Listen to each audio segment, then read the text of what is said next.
बहुप्रतीक्षित आणि बहुचर्चित सार्वजनिक विद्यापीठ कायदा विधानसभेत मंजूर करण्यात आला आहे। त्यामुळे तब्बल 22 वर्षांनंतर महाविद्यालयांमध्ये पुन्हा निवडणुकीचा गुलाल उधळला जाणार आहे।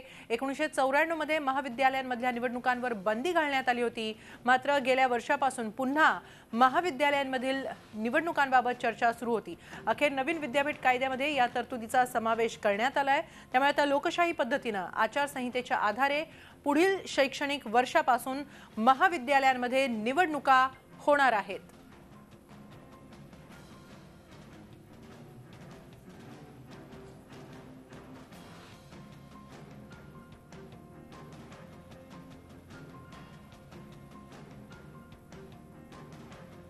या संदर्भात आपण अधिक माहिती घेऊया आमचे प्रतिनिधी दीपक भातुसे आणि त्याचबरोबर आमच्या प्रतिनिधी दीपाली जगताप पाटील यांच्याकडून। सर्वप्रथम जाऊया दीपक भातुसे यांच्याकडे। दीपक, काय नेमकं या नव्या सार्वजनिक विद्यापीठ कायद्यामध्ये म्हणण्यात आलेलं आहे? हिमाली, गेले अनेक वर्ष हा कायदा प्रलंबित होता आणि हा कायदा मंजूर करून महाविद्यालयांमधील ज्या निवडणुका गेले 22 वर्ष बंद आहेत। 1994 साली महाविद्यालय निवडणुकांवर बंदी घालण्यात आली आणि त्यानंतर या निवडणुका झालेल्याच नाहीयेत। वारंवार मागणी होत होती विविध विद्यार्थी संघटनांकडून या निवडणुका पुन्हा सुरू कराव्यात, कारण राजकीय नेतृत्व जे आहे ते नेतृत्व या निवडणुकीमधून तयार होतं।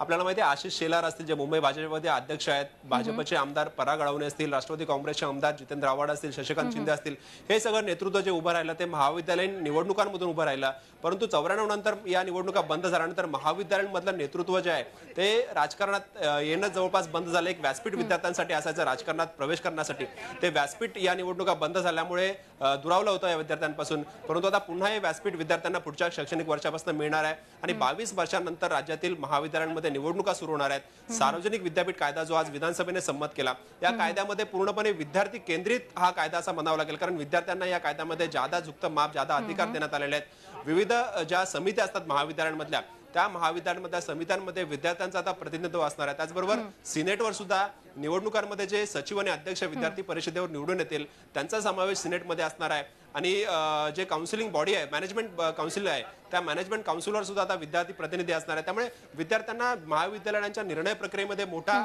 सहभाग घेता येणार आहे। त्याचबरोबर याच्यातला अजून एक महत्त्वाचा मुद्दा म्हणजे श्रेयांक पद्धत जी आहे ती पद्धत लागू केली जाणार आहे। याच्यामुळे विद्यार्थ्यांना विषय निवडण्याची मुभा असणार आहे। एखादा विद्यार्थी सायन्सला जर त्याने ऍडमिशन घेतलं असेल आणि त्याला आर्ट्स किंवा कॉमर्स मधला एखादा विषय आवडत असेल तर तो विषय निवडण्याची पूर्णपणे त्याला मुभा असणार आहे। ह्या सगळ्या तरतुदी या कायद्यामध्ये ज्या विद्यार्थ्यांना अधिक झुकतं माप देणार आहेत। आशिष शेलार आपल्या बरोबर भाजपचे अध्यक्ष ज्या निवडणुकांमधून पुढे आले आणि विशेष म्हणजे या निवडणुकांवर बंदी आली ते त्यांनी शेवटची निवडणूक लढवली होती। आशिषजी, हा कायदा संमत झालाय, काय तुमची प्रतिक्रिया पहिली? मला वाटतं की बराच काळ या नवीन विद्यापीठ कायद्याची अपेक्षा विद्यार्थी क्षेत्राला, शिक्षक विभागाला, विद्यापीठ व्यवस्थापन विभागाला आणि व्हीसीज, प्रो व्हीसीज या सगळ्यांना अपेक्षित होती। मला वाटतं अपेक्षित कायदा पास झाल्यामुळे ह्या सगळ्याच शिक्षण विभागातील गतिविधी आम्हाला अनुभव तुमच्या ऐकायला आवडतील। जेव्हा तुम्ही या निवडणुका लढवत होता, प्रामुख्याने हिंसाचार व्हायला लागले, त्याच्यामुळे या निवडणुका बंद झाल्या, काय परिस्थिती होती, कुठल्या परिस्थितीमुळे बंद कराव्या लागल्या निवडणुका? हे खरं आहे की विद्यापीठाच्या कॅम्पसमध्ये राजकारण येणं अपेक्षित नाही। विद्यापीठात विद्यार्थ्यांच्या मागणी आणि संघटना यांनी काम जरूर करावं, पण विद्यार्थी संघटनांच्या शिरावर राजकारण्यांनी स्वतःची तोफ ठेवून जे राजकारण केलं जातं त्याला भारतीय जनता पक्षाचा विरोध होताच आणि त्यावेळेला आम्ही विद्यार्थी परिषदेचे कार्यकर्ते होतो तेव्हाही आमचा विरोध होता। या नवीन कायद्यामध्ये थेट राजकीय व्यक्ती, राजकीय नेता किंवा राजकीय पक्ष किंवा राजकीय पक्षाशी संबंधित असलेल्या विचारांना चालवणारा कार्यक्रम याला बंदी आहे आणि हे चांगलं आहे। नाही, पडद्यामागून ह्या गोष्टी होणार नाहीत कशावरून? कारण पूर्वी खुलं व्हायचं, तुम्ही जसं सांगितलं तसं, आता पडद्यामागून ह्या सगळे सूत्र हलवली जातील। पडद्यामागून होणाऱ्या सूत्रांना थांबवण्यासाठीचे प्रावधान ऍक्टमध्ये आहेत आणि ऍक्ट नंतर जे नवीन रूल्स निर्माण केले जातील त्या रूल्समध्ये पण ते येऊ शकतात आणि ते विद्यापीठ स्तरावर ठरवायचे आहेत आणि त्यामुळे मला वाटतं प्रत्येक विद्यापीठ तिकडची परिस्थिती पाहता जे नियमावली ठरवेल त्यामध्ये त्याचा अंतर्भाव नक्की होईल। राजकारणात विद्यार्थ्यांना प्रवेश करण्यासाठी या निवडणुका फार महत्त्वाच्या आहेत। तुमच्यासारखे अनेक नेते आज विविध पक्षांमध्ये आहेत जे या विद्यार्थी चळवळीपासून राजकारणात आले, तर ते व्यासपीठ गेले 22 वर्ष जवळपास बंदच झालेलं, ते व्यासपीठ आता खुलं होईल, नवीन राजकारणी, नवीन विद्यार्थी राजकारणात येतील। खऱ्या अर्थाने नवीन व्यासपीठ खुलं होणं ही आवश्यकता होती। विद्यापीठ राजकारणातून, विद्यार्थी क्षेत्रातल्या राजकारणातून आणि कॅम्पसमधल्या निवडणुकांमधनं देश, राज्य आणि शहर स्तरावरचं नेतृत्व खूप मोठ्या प्रमाणात आलं, सर्वपक्षीय आलं. कारण जो एक्सपोजर त्या निवडणुकांमध्ये मिळतो, मला असं वाटतं तो अतिशय उपयोगी असतो. तो गेली 20-22 वर्ष नव्हता. हे दुर्दैव आहे. आणि मला म्हणून देवेंद्र फडणवीसजी आणि विनोद तावडेजींचं अभिनंदन करायचं आहे की खऱ्या अर्थाने विद्यार्थ्यांचं नवीन फोरम लोकशाही प्रवृत्तीने देण्याचा हा नवीन प्रयोग नवीन विद्यापीठ कायद्यात केला आहे. 22 वर्ष निवडणुका बंद होत्या. या काळात नवीन नेतृत्व या सगळ्याच पुढे येऊ शकलं नाही. परंतु आता जेव्हा नव्याने निवडणुका होतील तेव्हा पूर्वीचे जे हिंसाचाराच्या घटना दुर्दैवाने त्या घडल्या, त्या घडू नयेत म्हणून कायद्यात काय तरतूद आहे किंवा त्या घडणार नाहीत अशी काय शाश्वती वाटते आपल्याला? नाही, मला वाटतं दोन वेगळ्या गोष्टी आहेत. त्यावेळेची परिस्थिती आणि 20 वर्षानंतरची परिस्थिती यात मुळात वेगळा फरक आहे. दोन, याच्यामध्ये ज्या विद्यार्थी संघटना आता काम करतील त्यांना बनवणारे नियमावली ह्या नवीन कायद्यामध्ये व्यवस्थापन समितीला आणि व्हाईस चान्सलरने अपॉइंट केलेल्या समितीलाही देण्यात आलेले आहेत. आणि म्हणून विद्यार्थीच स्वतःचे नियम ठरवतील आणि त्याच नियमाच्या आधारावर विद्यापीठ कायद्याअंतर्गत निवडणुका घेतील आणि त्यामुळे त्यातला हिंसाचार हा कमी किंवा नाही होण्याच्या दिशेनेच जाईल, हा सरकारने काळजी घेतलेली आहे. निश्चित अशी अपेक्षा करूया आपण की ज्या गोष्टी पूर्वी घडल्या नाही, ज्याच्यामुळे निवडणुका या बंद कराव्या लागल्या, त्या गोष्टी आता या नव्या कायद्यानंतर जेव्हा निवडणुका होतील तेव्हा घडणार नाहीत. आणि प्रामुख्याने विद्यार्थी केंद्रित हा कायदा असल्यामुळे विद्यार्थ्यांना बरेच अधिकार असणार आहेत. जसं आता आशिषजींनी सांगितलं की निवडणुका कशा घ्यायच्या किंवा सगळे जे अधिकार आहेत ते विद्यार्थ्यांकडे आहेत ठरवण्याचे. त्यामुळे विद्यार्थ्यांची सुद्धा एक अपेक्षा होती की या निवडणुका सुरू व्हाव्या, आम्हाला प्रतिनिधित्व मिळावं काम करण्यासाठी चळवळीमध्ये आणि त्यातून पुढे राजकारण देण्याचं. ते व्यासपीठ आता खुलं होणार आणि एक नवं नेतृत्व कदाचित पुढच्या काही काळात, काही वर्षातच राजकारणात आपल्याला विद्यार्थी चळवळीतून आलेलं पाहायला मिळू शकेल. हिमाली दीपक असे संपर्कात राहा. आपल्याबरोबर आहेत युवा सेना पदाधिकारी प्रदीप सावंत फोन लाईनवरून. प्रदीपजी, जो आता नवा विद्यापीठ सार्वजनिक विद्यापीठ कायदा संमत झालेला विधानसभेमध्ये, त्याबाबत आपली काय प्रतिक्रिया आहे? नाही, फारच छान झालं. विद्यापीठ कायदा एक म्हणजे बराच सत्ता आल्यापासून तो कायदा तसाच प्रलंबित होता. आज तो पास झाला आणि त्यामुळे आता पुढच्या वर्षी कॉलेज स्तरावर तर निवडणुका होतील. त्याचप्रमाणे जी सिनेट आहे, जी गेली 2 वर्ष सिनेट अस्तित्वात नव्हती. हॅलो, हा बोला. ती सिनेट आता पुन्हा प्रस्थापित होईल आणि विद्यापीठात जे काही भोंगळ कारभार चालू आहे सध्या, त्याला कुठेतरी आता आळा बसेल. नक्की.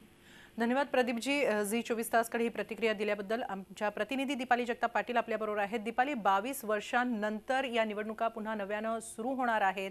हिंसक घटनांच्या पार्श्वभूमीवर या निवडणुका बंद झाल्या होत्या.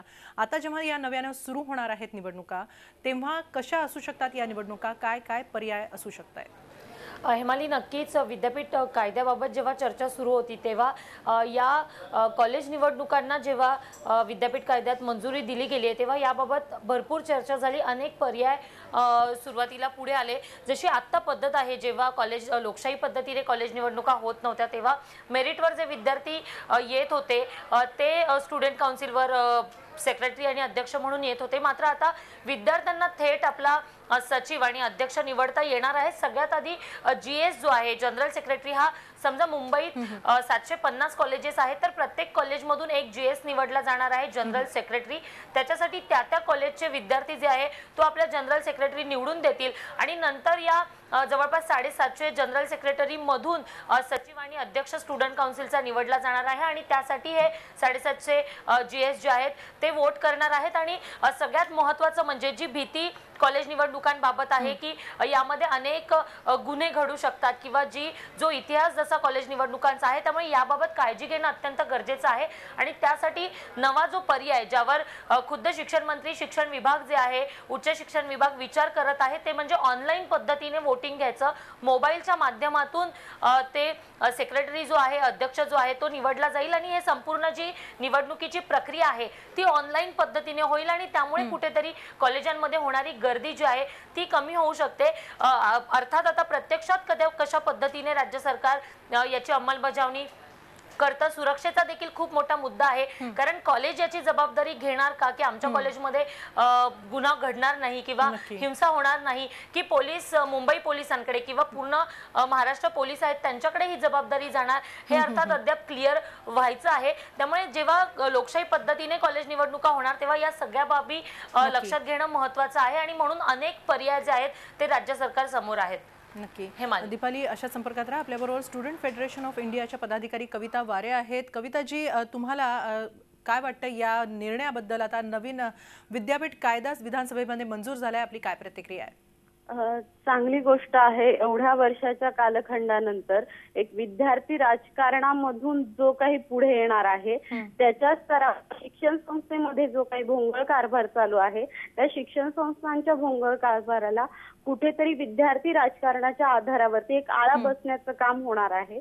त्याचबरोबर संपूर्ण विद्यार्थ्यांच्या स्तरावरती आपण ज्या काही गोष्टी विद्यापीठाच्या स्तरावरती अपेक्षित करतो त्या विद्यापीठाच्या स्तरावरती एक राजकीय दृष्टिकोनातून एका विद्यार्थ्याची जडणघडण आपल्याला जी अपेक्षित असते ती होण्यासाठी खूप मोठा ह्या सगळ्या स्तरावरती हातभार लागणार आहे. त्याचबरोबर ह्या संपूर्ण याच्यामध्ये एका प्रक्रियेमध्ये एक विद्यार्थ्यांच्या स्तरावरती आपण जे काही म्हणतो की मुलींच्या सुरक्षतेच्या संदर्भात किंवा ह्या सगळ्या बाकीच्या गोष्टी आहेत ज्या कमिट्या नियुक्त होणे अपेक्षित होते त्या विद्यापीठा स्तरावरती नियुक्त केल्या गेल्या नव्हत्या. पण निदान एक अपेक्षा आहे की ह्या सगळ्या कायद्याच्या आधारावरती जे काही राजकीय दृष्टिकोनातून विद्यार्थी पुढे येतील त्या सगळ्या प्रक्रियेवरती ज्या काही कमिट्या अपेक्षित होत्या संरक्षण कमिटीच्या संदर्भात तर त्या तिथे व्यवस्थितरित्या काम करतील. त्याच्यावरती ज्या काही मूलभूत गोष्टी आवश्यक आहेत कॉलेज स्तरावरच्या त्याचबरोबर त्या संपूर्ण कॉलेज स्तरावर आणि विद्यापीठ स्तरावरती त्या सगळ्या गोष्टी मान्य करून घेण्याचं काम एक दबाव गट म्हणून जो आहे तो विद्यार्थी वर्ग नक्कीच येत्या काळात ह्या सगळ्या निवडणुकींच्या कालखंडामध्ये करेल. बरोबर. धन्यवाद कविताजी, झी 24 तासकडे ही प्रतिक्रिया नोंदवल्याबद्दल. आणि त्याचबरोबर दीपाली आणि दीपक, तुम्हा दोघांनाही धन्यवाद सगळ्या माहितीसाठी आणि चर्चेसाठी. झी 24 तास रहा एक पाऊल पुढे.